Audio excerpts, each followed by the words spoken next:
한동훈 비대위원장은 복귀를 강하게 시사했습니다.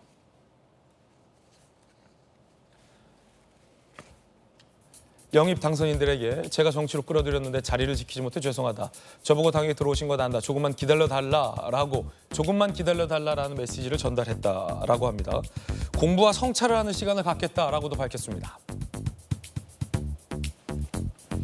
정교하고 박력 있는 리더십이 국민의 이해와 지지를 만날 때 난관 헤쳐나갈 수 있다. 정교해지기 위해 시간을 가지고 공부하고 성찰하겠다라고도 밝혔습니다. 그러면서 지지자들을 향해서 여러분의 패배가 아니다. 여러분은 정말 대단했다라며 이 총선 패배는 나의 탓이다라는 메시지를 내기도 했습니다. 김영주 의원님, 사실 과거 윤 대통령과 한 위원장의 관계를 생각해 볼 때 이관섭 실장을 통해서 한 전 위원장 시간 되면 오찬하겠냐라는 요 형식도 대단히 이 두 사람의 과거를 생각해 봤을 땐 상당히 좀 이례적이다. 그 이유는 사실 윤 대통령과 한 전 위원장의 역사를 생각해 보면 아무리 뭐 당의 전직 비대위원장이라 할지라도 지금은 이제 전직이잖아요. 언제든지 사실은 비공개로 얼마든지 그렇죠. 비공개로 만날 수 있는 사이고 이관섭 비서실장 끼고 비대위원 끼고 오찬이라는 형식적인 뭐 제의 끼고 할 사이가 아니라 얼마든지 사실은 비공개로 만날 수 있는 그런 사이잖아요. 네, 그런데 이게 상당히 좀 멀어졌다.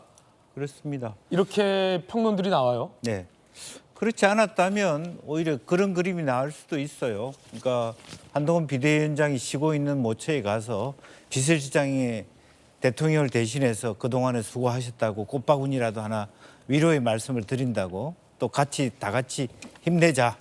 그런 것들의 그림이 정상적인 네. 프로토콜 아니었겠냐는 거고 두 분은 얼마든지 다이렉트 콜이 가능한 관계여야 되고 그래 왔던 거 아니겠습니까? 수십 년의 어떤 동반자 관계를 해오셨는데 근데 그것이 아니라 두 단계를 거쳐서 왔다? 기분이 나쁠 수밖에 없죠. 두 단계를 거쳐서 왔다. 시점이나 방식이나 말하자면 식사하는 타입이나 모든 것이 결과적으로는 거절하라고 보낸 건가? 이렇게 느낄 수도 있는 상대방이. 예를 들면 우리는 제안했는데 거절하더라. 그러니까 거절할 수밖에 없는 방법으로 제안한 건가? 라는 느낌도 제가 한동훈 비대위원장 같으면 들 것 같아요. 나를 이렇게밖에 안 본다. 대놓고 이제는 외면하는 건가? 이제 그런 느낌이 들잖아요. 예. 그런 부분이고 앞으로는 저는 이제 두 분 다 홍준표 시장과 한동훈 비대위원장조차도 돌아올 것이라고 생각했을 때 이미 대선 전초전이 시작되고 있다. 기싸움이. 결국 말하자면 홍 시장님은 윤 대통령이 여전히 3년이나 남아있는 기간 동안에 내부 단속을 하면서 주도권을 쥐겠다는 것이고 저는 또 다른 결에 있어서 한동훈 비대위원장의 뭐 공부를 하든 예. 책을 쓰든 돌아오기 위한 제대로 된 대선 후보 도전을 위한 자기 준비를 하겠다. 그것의 방법은 보궐선거에 나오는 방법도 있고 바로 다음 전당대회에 나오는 방법도 있습니다만은 본인이 주도적으로 여러 가지 이제 생각을 하면서 펼칠 것이다라고 그러니까 생각이 듭니다. 대통령실 일각과 홍준표 대구시장 입장에서는 한 전 위원장이 남은 대통령의 임기를 흔들려고 본인의 대권을 위해서 흔들려고 하는 거다라고 보고 있는 것 같고 한 전 위원장 쪽은 그게 아니라 이 선거가 지게 되면 이 대통령의 리더십도 타격을 받기 때문에 아닌 건 아닌 거다라고 용기 있게 선을 긋고 간 것인데 그걸 왜 나를 그렇게 생각하느냐라고 서운한 마음이 있는 거고 네. 서로의 시각차가 좀 팽팽한 거군요. 그럼에도 불구하고 대통령이 그렇게 생각하면 안 되는 것이죠. 한동훈이 그래도 나를 위해서 선택한 것이다라고 생각해야 되는 거죠. 네. 왜 나한테 도전하냐라고 생각하면 안 되는 것이죠. 하나 좀 제가 좀 같이 좀 짚어드릴 게 있어요.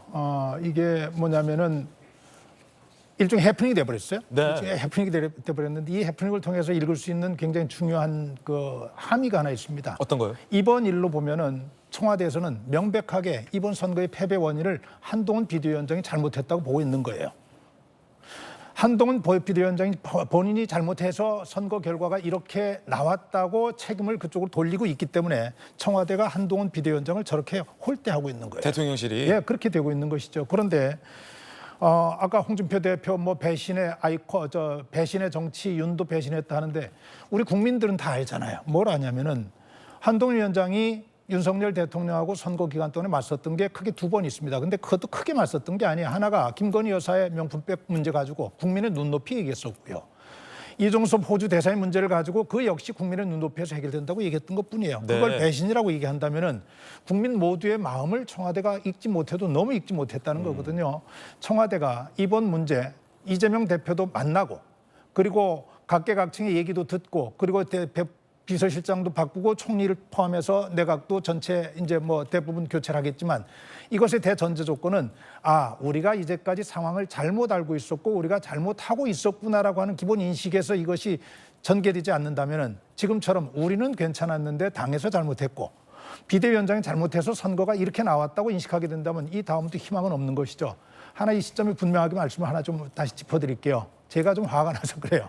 왜냐하면은 한동훈 비대위원장 비대위원장으로 발탁될 때 법무장관 잘하고 있던 사람이에요. 언론에서는 어떻게 표현했냐면 9회 말 투아웃 이후에 구원 투수가 등장했다고 얘기했었어요. 그때 상황 정말로 선거 해보나 마나 저쪽 200석 가져간다고 다 걱정할 때예요. 그 상황을 한동훈 비대위원장이 와가지고 정말로 혼신의 노력을 다해서 뛰고 그리고 민주당의 공천 파동까지 겹치면서 선거가 굉장히 치열한 양상으로 전개됐어요. 그리고 결과를 보면은 차이 많이 났죠. 의석으로는. 그런데 5.4%포인트 차이 났어요.